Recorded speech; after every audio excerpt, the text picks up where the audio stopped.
What's up, guys, and welcome to the weekly Q&A. Couple quick reminders. Next week is DragonCon. We're going to be there all weekend. I've got 2 panels on Friday, and we're going to do meetups after both. Also, make sure to follow us on Twitter and Instagram if you want to live vicariously through us, or just keep up with where we are and try to find us if you're going to be there. And in 2 weeks, we're going to be at the Wicket premiere here in Atlanta. It's just a local theater putting on a show. We're also going to give away tickets and t-shirts to that, but there's going to be a whole other video about that coming out later today, so stay tuned. But for now, let's do questions.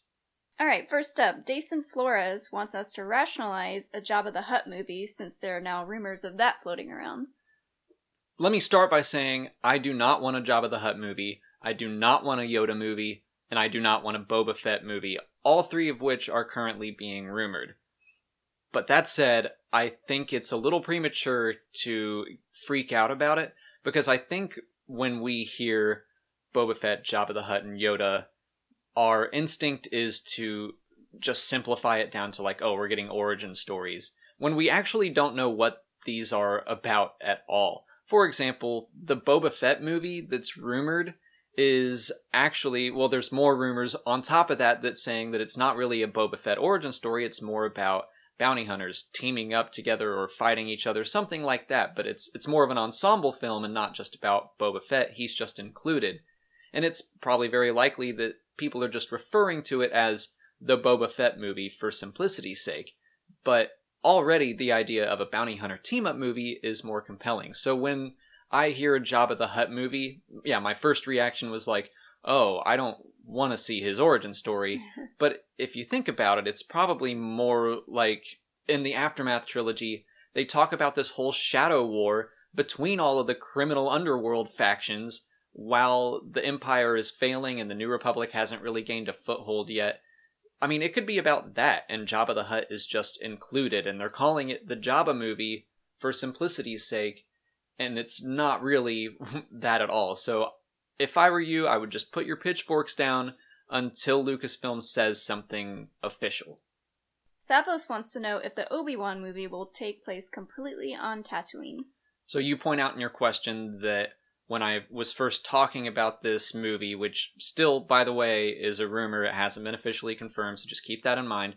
I still think it's very likely we're going to get it, but in my first coverage, I said that I just don't see Obi-Wan leaving Tatooine, leaving Luke completely defenseless. You suggest that he could be kidnapped, and I do like that idea. That would allow us to go to other planets, and it would take the choice away from him. So if an Inquisitor got a hold of him or something, yeah, I would be okay with that.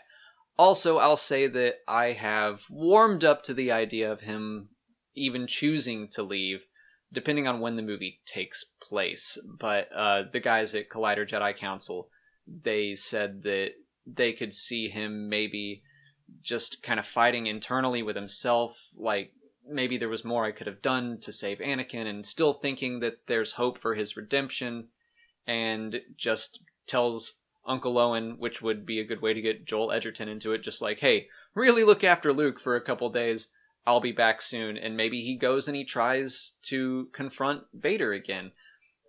I don't know that that's my first choice, but I'm warming up to the idea of that being a possibility. A long-winded answer. Shush wants to know how many sentient beings live in the galaxy.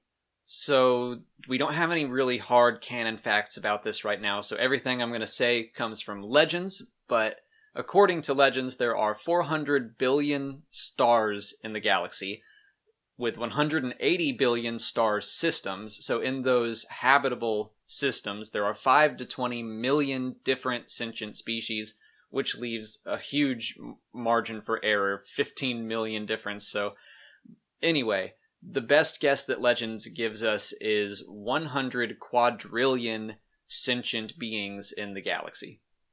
Jared Alexander asks how long it takes to travel through Lightspeed from one planet to another. We get this question a lot, and the best answer I can give to you is that it takes as long as the story requires of it. Hyperspace travel is a fantasy, almost like magic thing in the Star Wars universe. It's not really built up in science fiction. Pablo Hidalgo has even called it a get-out-of-physics-free card. They have applied some rules to it here and there, like if you take hyperspace lanes, you'll get someplace much faster, or you can take country roads and take the long way around. So it varies, like Palpatine traveled from Coruscant to Mustafar in a matter of minutes, and the trip from Tatooine to Alderaan literally took place over the course of a conversation in a game of holochess. So the answer just is it takes as long as the story needs it to take. It doesn't exist to be scientifically accurate. It exists so that we can see a variety of galactic locations without our heroes dying of old age. Carter Daniel and Nicholas Johnson, and honestly a ton of other people have asked us about the lack of familiar alien creatures in new stories. Okay, I think I have an unpopular opinion in this matter, but here we go. I've seen, a lot of people complaining that the new films have been introducing a lot of new species and not relying on the familiar ones that we've already seen. I'm also seeing a lot of people complain that the new vehicles we're seeing, like the AT-M6 or the First Order Dreadnought, are too similar to what came before. And I feel like, well, first let me say that I think it's okay to be frustrated by those things, but in my opinion, that's flipped around. I think that it makes complete sense that we would be seeing all these new species, because like we just said, there's 5 to 20 million species in the galaxy. So if we keep seeing the same 10 over and over and over, it just makes the galaxy seem smaller. I also think that it makes complete sense that the AT-M6 looks like it was inspired by the AT-AT. The First Order is basically the Imperial remnant. So to me, I get that they would look at the AT-AT and be like, okay, that's a good starting point. It got taken down by snowspeeders. How do we fix that? How do we make it better? So, I mean, that's how technology works in real life. It happens in iterations. So, to me, that makes sense. And even the designer of the AT-M6 said exactly that they wanted it to feel like an evolution of the AT-AT. So, I think it's okay that the new technology is similar to the old technology, and I think it's okay that we are seeing new species.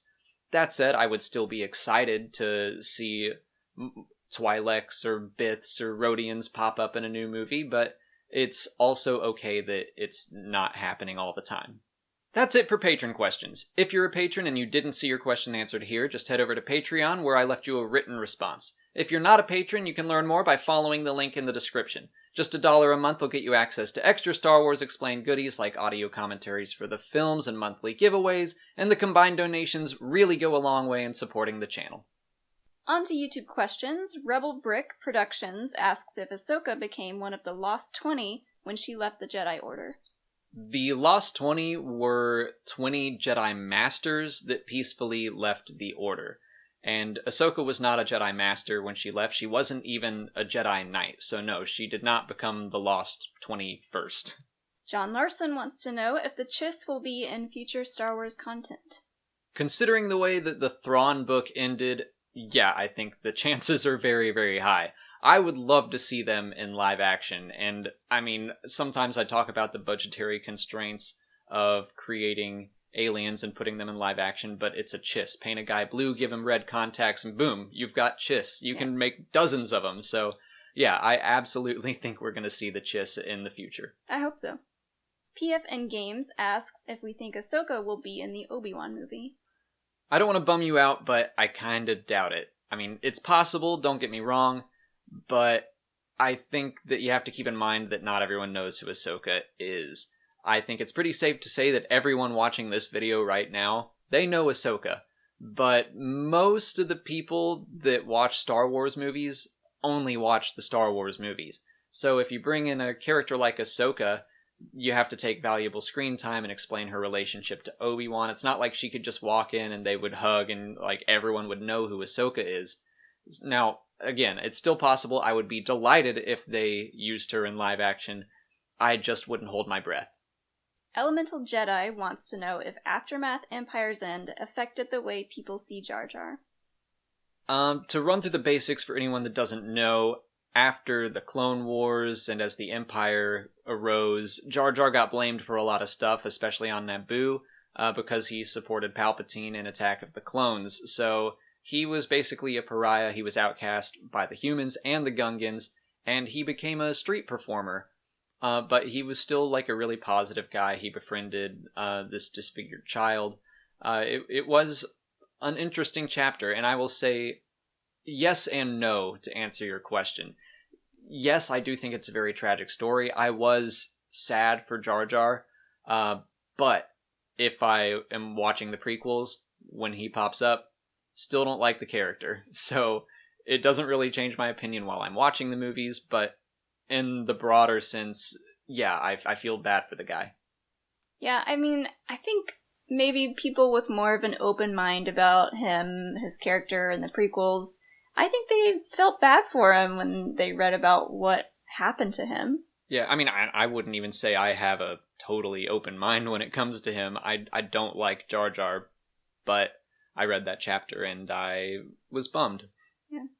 A Filthy Buffoon asks if we think Lando will show up in the sequel trilogy. I really hope so, and I kind of think so, only because Lucasfilm has kept him very involved. They've invited him to the Force Awakens premiere. He's popped up in stories here and there. He still does the voice for the character pretty much every chance he gets. So I think that they are trying to keep him in the family and kind of keep him busy until he comes back. Episode 9, I could see him making some big triumphant return, or even a cameo would be great. I kind of doubt it would happen in Episode 8, unless that's just the best kept secret in all of film history. I figure we would have heard something about him shooting by now, but I really hope that he does. Yeah, I mean, I could see maybe if they were going to pay tribute to Han Solo's death in any kind of way, any kind of like maybe a funeral type memorial service, I could see him maybe popping up just for a quick cameo. That would be cool. Even in a hologram. Yeah. That's all the time we have for questions today. If you want to ask a question for next week's video, just put it in the comments below, or sign up for Patreon to join our weekly Q&A discussion. Try to get your questions in by Wednesday, because we need to shoot it a little bit earlier because of DragonCon. If you haven't already, please like this video, subscribe to the channel, and follow us on Twitter, Instagram, and Facebook. As always, thanks for watching, and may the Force be with you.